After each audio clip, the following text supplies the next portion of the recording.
Hey everyone, welcome to week 2 of fantasy football. I'm going to get right into some thoughts from last week. Starting out, if you haven't checked it out, they have this thing called Final Standing Projection. I think it's pretty fun to look at, and it kind of is going to replace our studs and duds because it points out your biggest drop and how they think you're going to do, or your biggest gain. So let's go with gain first. So these are kind of like our studs from last week. Would be No Chance in Bell, which is Ben Black. You have jumped up 5 spots based on how you did last week. They think your team's going to be solid. My team, Thielen Dangerous, jumped 3 spots, which puts me currently at number 1, which is exciting. And Hooper Drives the Boat, which is Chris. You have jumped up 2 spots, so pretty exciting. All of that. Chris, that bumped you up to 3, and Ben, that jumped you up from the basement to number 5. Pretty exciting. Then on the other side, teams I think are trending downward, which is not necessarily because you won or lost. I think because I'm a little bit confused in this first one, but I like to point it out because your team stinks. You have a stinky name, and the player you're banking your whole life on, he's an idiot. And that's AB's Frozen Feet, and that team is John. You have dropped 7 spots, as in you went all the way from what they thought you'd do, 3rd place. Now they think you're going to be a 10th place finish, which is not good. And then the other team that I want to point out, New Year, New Team, Drew, you dropped 5 spots, which is pretty impressive as well. They had you pegged as the 2nd best team, and now they're dropping you all the way down to the 7th best team. Not that good. Cool shoutouts from last week. Myself and Chris, we dominated, got 150 plus points. That is how you start a season. And then the opposite of that, Tyler and Aaron not even breaking 80 in a week with no buys. That's pretty embarrassing. That is not how you want to start your year. All right, let's get right into this week and our matchups. For starting with my game versus Chris's game, right? Hooper Drives the Boat. Yes, Chris. My little thoughts on this week. It's very nice I get to see that McCaffrey had a giant dud in week 2 after his monster performance in week 1.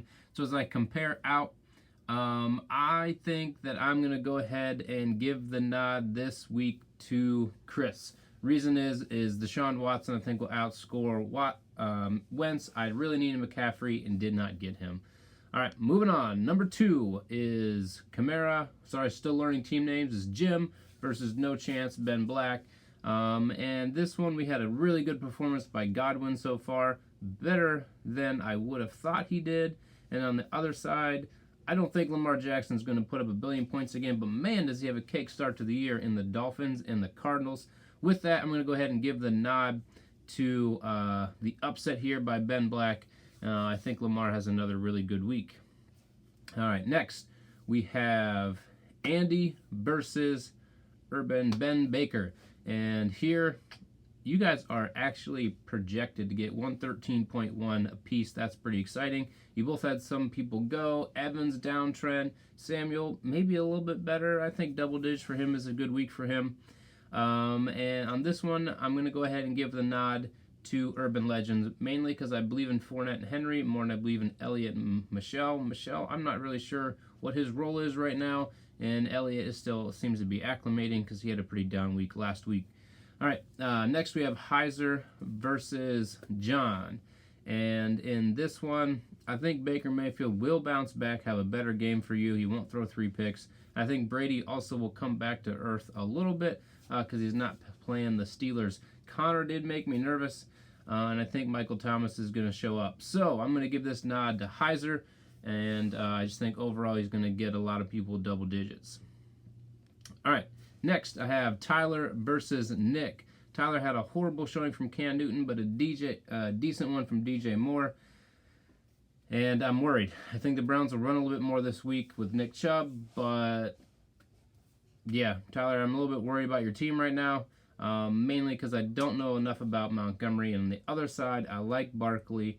Keenan Allen is healthy. When he's healthy, he's good. And I think Russell Wilson will do enough. So Nick will win, but this is going to be low scoring in my opinion. Last but not least is Aaron versus Drew.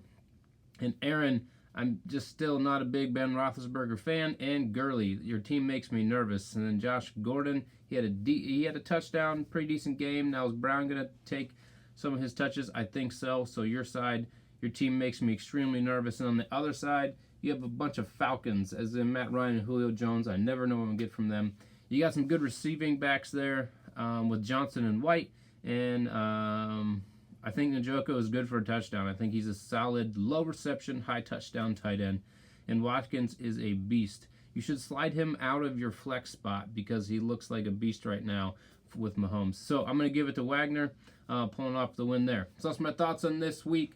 Anyone realize that both the Steelers and the Browns lost by 30 points apiece? That is not how you start a year either.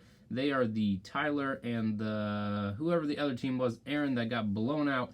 Hopefully you rebound, they rebound. I don't care about the Steelers rebounding. But as always, go Browns.